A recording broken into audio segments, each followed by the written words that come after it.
When we find ourselves devoid of passion and purpose, the first thing we need to do is stop. But that's not easy.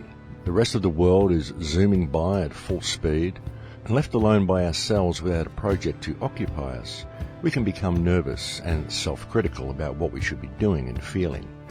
This can be so uncomfortable that we look for any distraction rather than allowing ourselves the space to be as we are.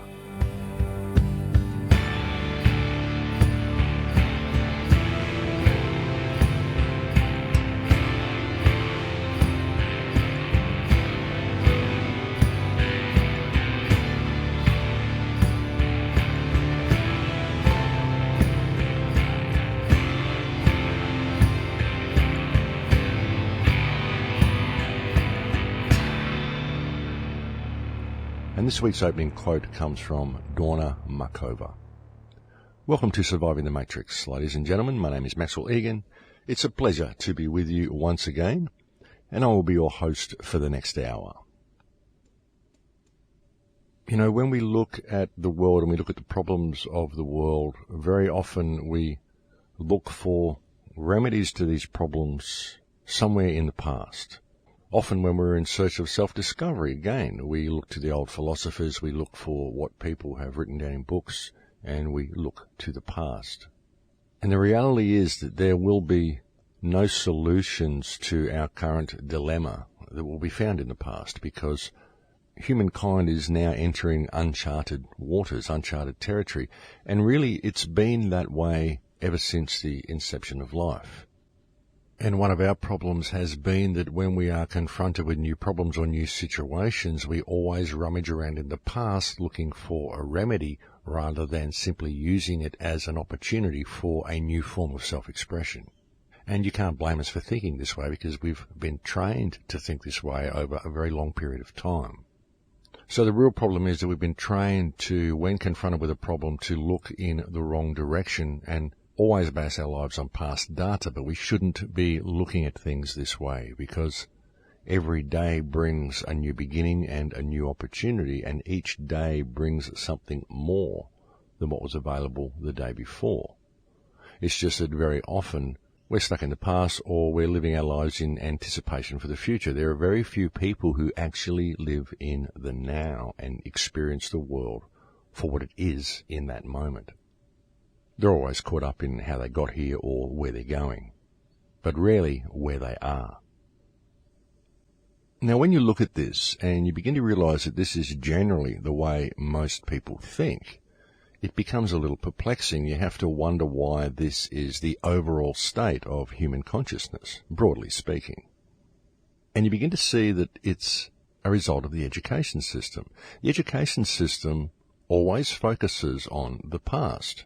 Here are the old ways. Here's the way the smart people from the past told us we should do things. And so this is the way you need to do things now, and this is the way things need to stay. When we go to school, we're not developing new forms of self-expression ourselves as students. We are learning what was put there for us in the past to learn. So we are essentially learning the old ways as designated by the education system. Of course, there's a lot of stuff in there that we do need. I mean, it's important that we learn history so that we don't repeat history, but you'll find that history is actually one of the most neglected topics in the education system when it should be one of the most prominent. Simply so, people know not to repeat past mistakes. That's really the main purpose of learning history. It isn't really a matter of the great importance of knowing how we got here, although it is interesting to find out how we got here. But the real issue, however, is not knowing how we got here, but just recognizing the fact that we are here and that we need to move forward from this point in a positive direction, and we don't want to be repeating past mistakes. And so we have to stop repeating and basing our life and our existence and our understanding of reality upon what is written down in books by those who came before us.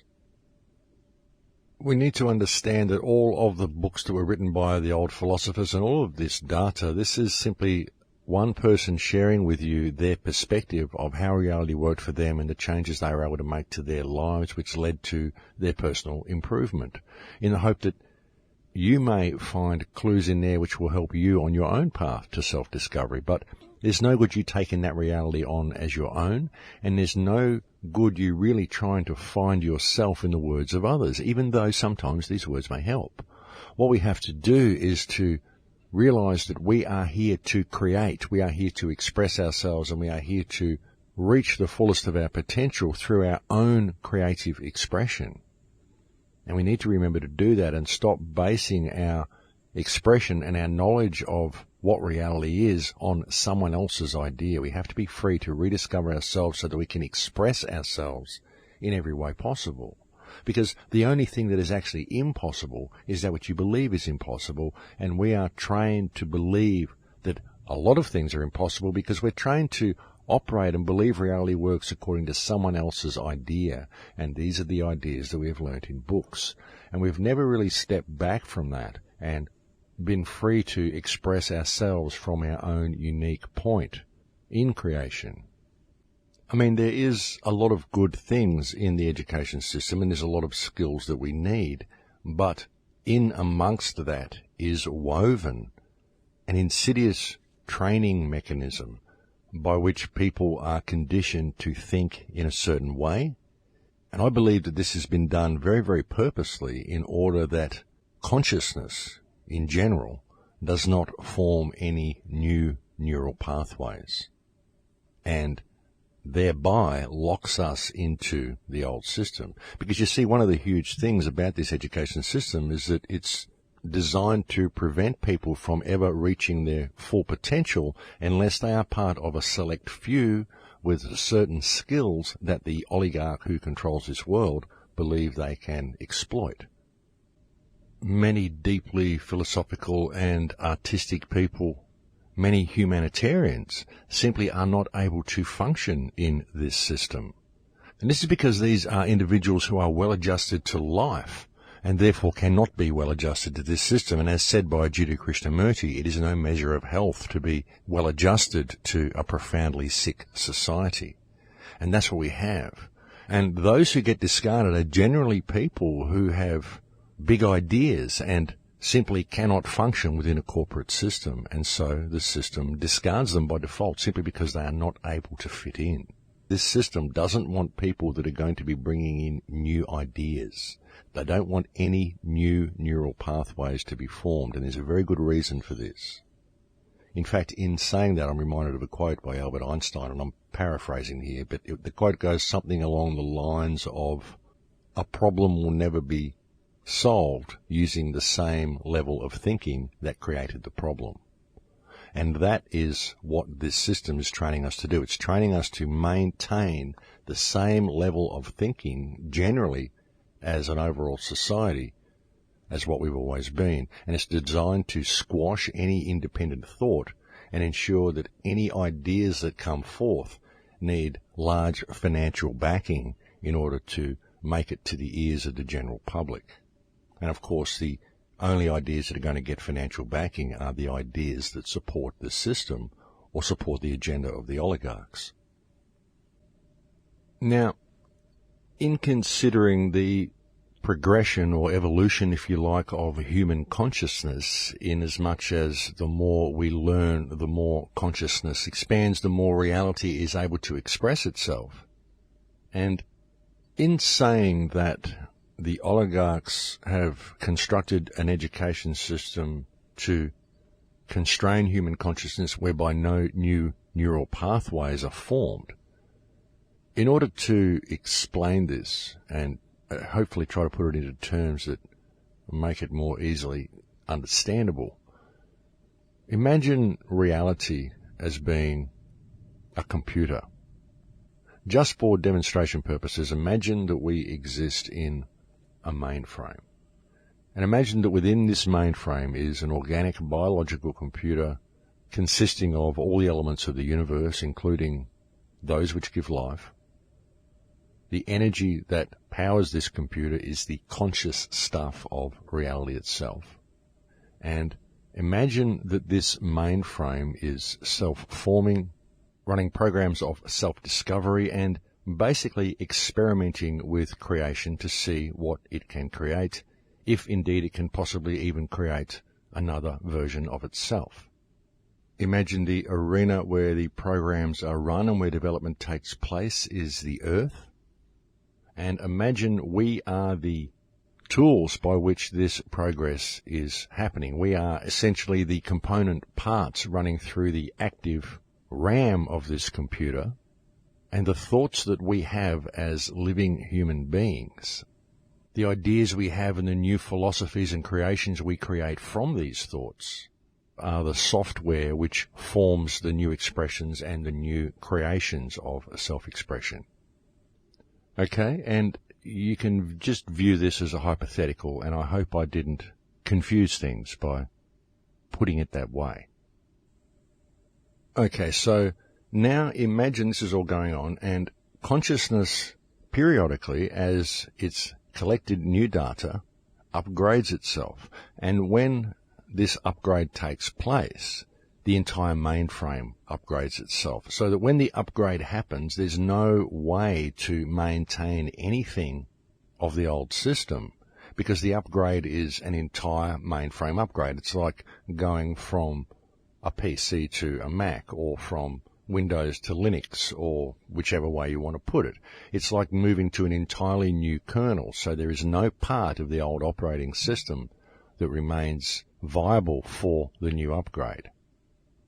So imagine this is going on, and this is how consciousness upgrades itself or moves to the next level. This is how each shift takes place. It's all based on the data that we've been able to gain and the new expressions of creation that we've been able to create. But periodically during these upgrades, there are certain rogue elements that appear throughout the program. There are certain rogue programs, if you will, that arise to the surface and realize that there's an upgrade about to happen. And they realize that when this upgrade happens, none of the luxuries that they become accustomed to are going to exist anymore. None of the comfy little position and the puppeteering of humanity they are used to is going to exist anymore. None of the control mechanism that they have put in place, none of the way they have been using this system to serve their own purposes is going to go with them. And so they work to prevent this upgrade from taking place. And there are two main methods by which they accomplish this. One is to prevent the creation of any new neural pathways, and the other is to control the polarity of the energy we are feeding into the system. Because, of course, the system gets its information and its data from us through our expression. But our expression has been limited, it's been contained and curtailed, and we have been led to a point where now we are always searching through past data rather than forming new neural pathways, which may lead to the mainframe discovering itself and being able to perform the ultimate in self-expression. So if you look at reality and the progression of human consciousness using this model, you see that this is where we are at this particular point. And it's important to understand that this is ultimately a result of us constantly referring to old data that the computer has already collected, when what our job is supposed to be is to express ourselves to the fullest of our potential in order to create new neural pathways that will lead ultimately to self-realization for the entire mainframe. Now also imagine that the energy that runs through this computer has two major polarities. There are lots of points that exist in between, but there are two major polarities, and these two polarities can be expressed by the energies of love and the energies of fear. If the energy of love is prevalent, running throughout the mainframe and throughout the program, the upgrade in consciousness takes place. But if the energy running through the program is an energy of fear, then the upgrade cannot happen. Those who currently control the sandpit would very much like for this upgrade not to happen, because, as I said, if the upgrade does happen, then everything they have created gets left behind. And so they are desperate to keep reality the way it is and to maintain the status quo. And the easiest way to do that is to get the entire planet angry, get them fighting with each other, and get them in fear, because they believe that by doing this, they will prevent the upgrade happening. But what if there is another option? What if the reality is that if the upgrade doesn't happen, the program simply ends and it begins again anew, and the mainframe, the computer that is the universe, begins its new attempt to gain the ultimate in self-expression and the ultimate understanding of itself. Now, for the purposes of our model, we can call this mainframe